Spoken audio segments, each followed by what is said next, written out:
शिवाय, ओम नमः शिवाय। अथ श्री नरसिंह पुराण 45वां अध्याय 52 अवतार की कथा। ओम नमः शिवाय। मार्कंडेय उवाच शृणु राजन् समासेन वामनस्य पराक्रमं बलियागे हतायेन पुरा दैत्याः सहस्रशः।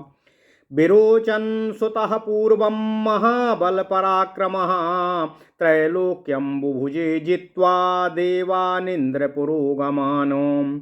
ततः क्रसतरा देवा बभूवुस्तेन खण्डिताः इन्द्रं क्रसतरं दृष्ट्वा नष्टराज्यं नृपोत्तम्।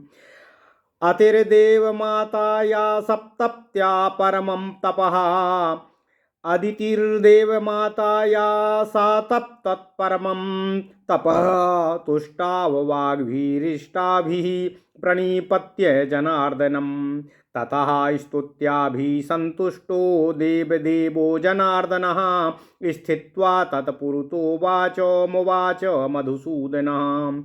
तव पुत्रो भविष्यामि सुभगे बलिबन्धनः इत्युक्त्वा तां गतो विष्णुः स्वागृहं सा समाययौ। ततः कालेन सा गर्भं वाप नृपो कप ततः कालेन सा गर्भं वा ततः कालेन सा गर्भो मवाप नृपकस्यपातो अजायत सा विश्वेशो भगवान् वामनाकृतिः। ओम नमः शिवाय। तस्मिन् जाते समागत्य ब्रह्मालोकपितामहा जातकर्मादिकाः सर्वाः क्रियास तत्र चकार वै। क्रतोपनयनो देवो ब्रह्मचारी सनातनः अदितिं चाप्यनुज्ञाप्य यज्ञशालां बलैर्ययौ।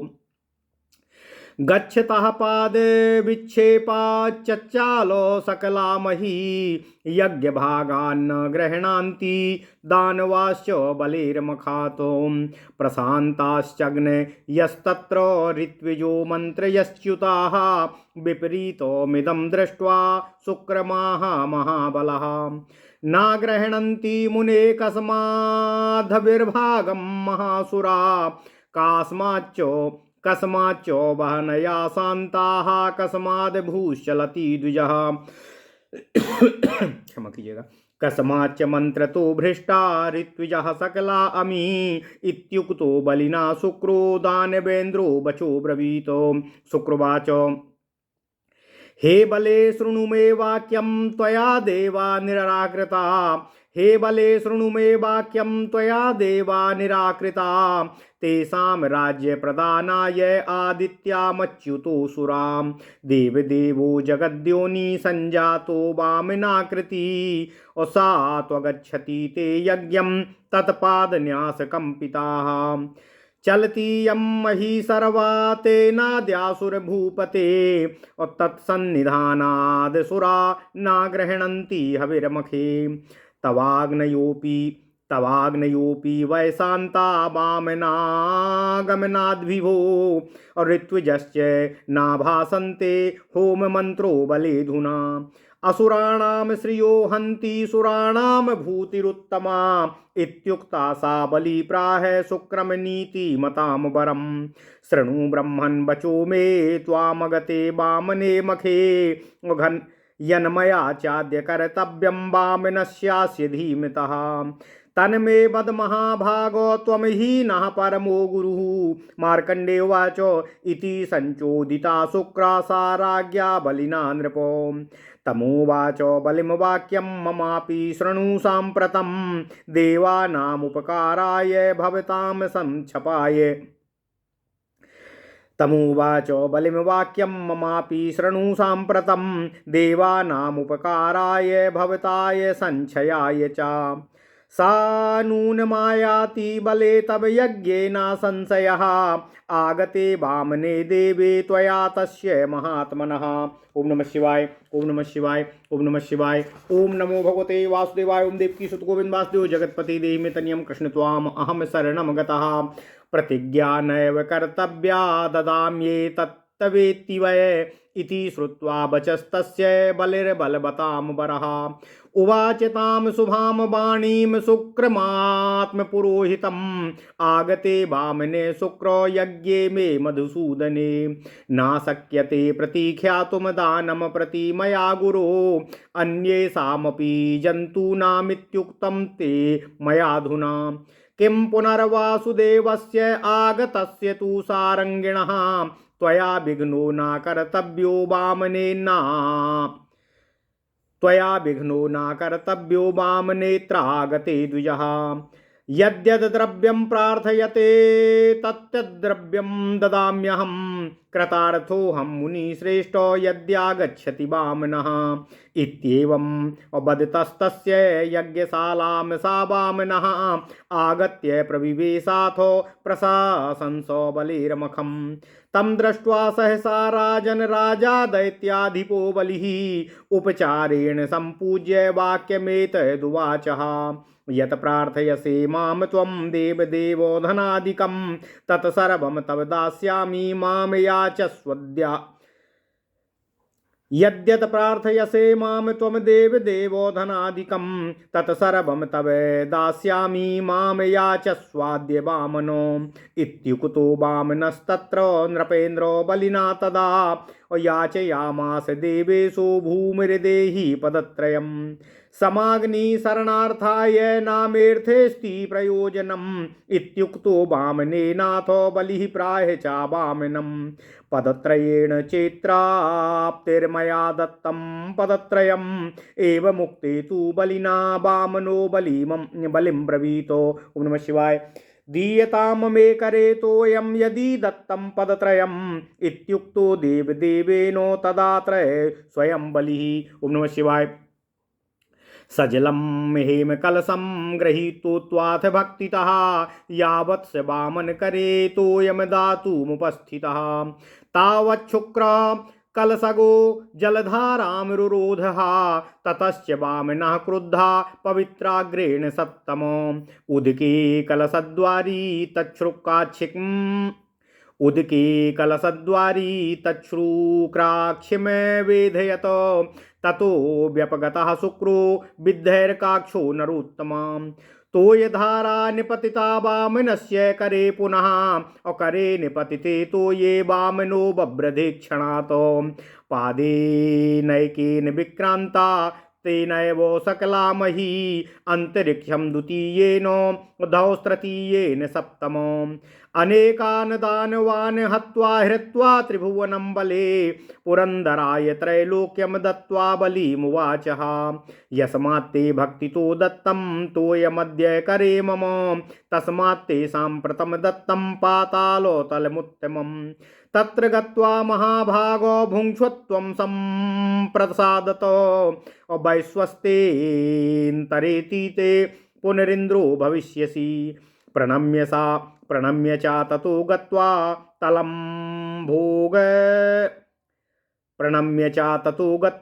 तलं भोगमवाप्तवान्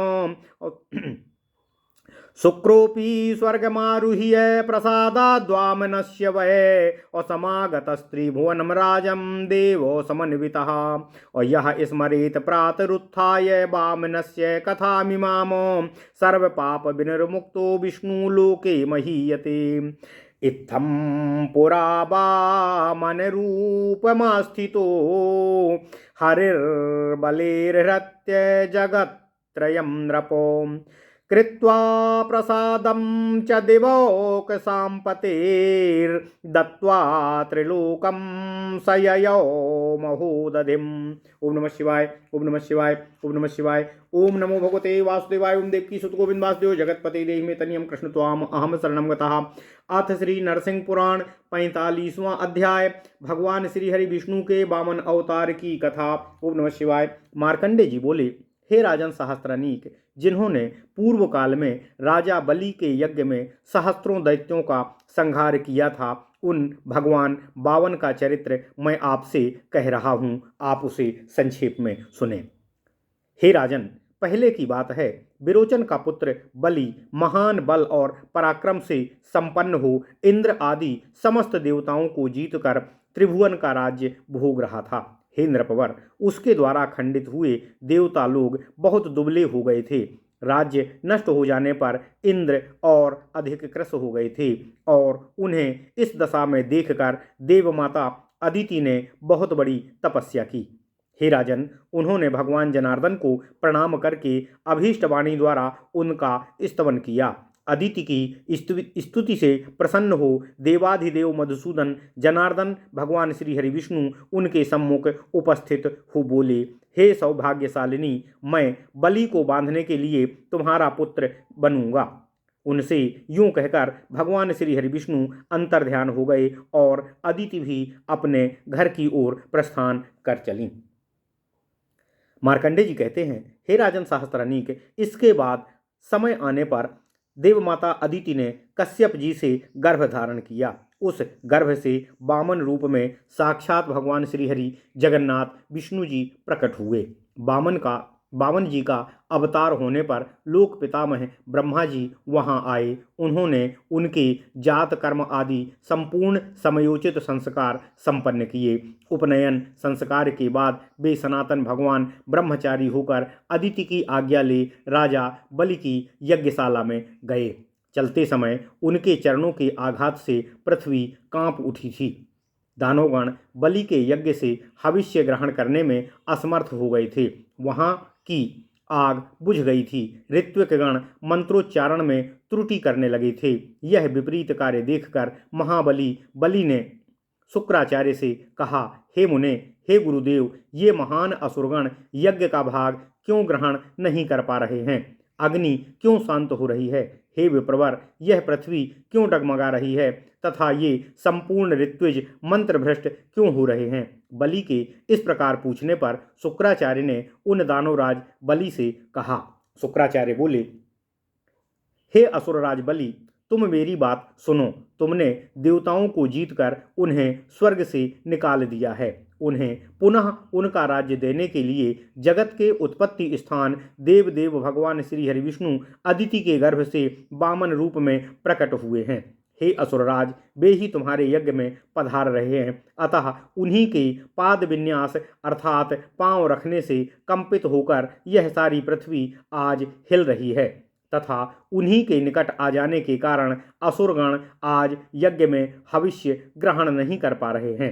हे बलि, वामन के आगमन से ही तुम्हारे यज्ञ की आग ठंडी हो रही है और ऋत्विज भी श्रीहीन होकर मंत्रोच्चारण में त्रुटि कर रहे हैं।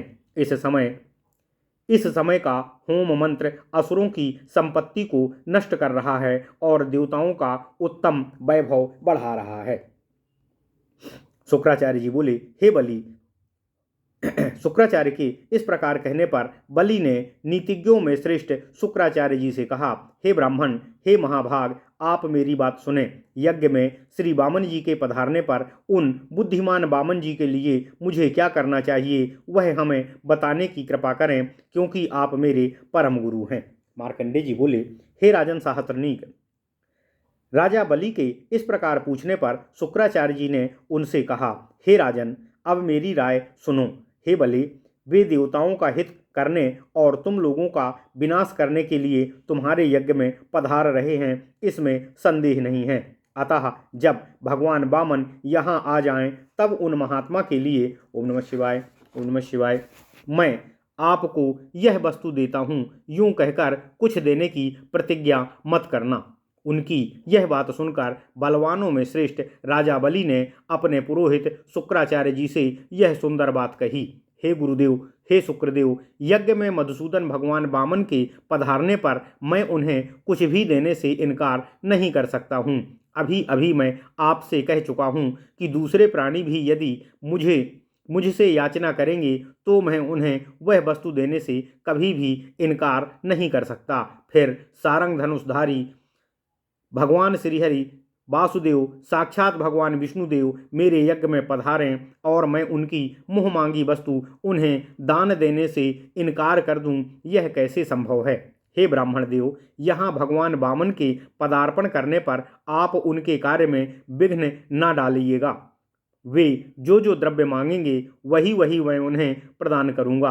हे मुनिश्रेष्ठ, यदि सचमुच ही यहाँ भगवान वामन पधार रहे हैं तो मैं कृतार्थ हो जाऊंगा। यह मेरे लिए विशेष सौभाग्य का समय होगा।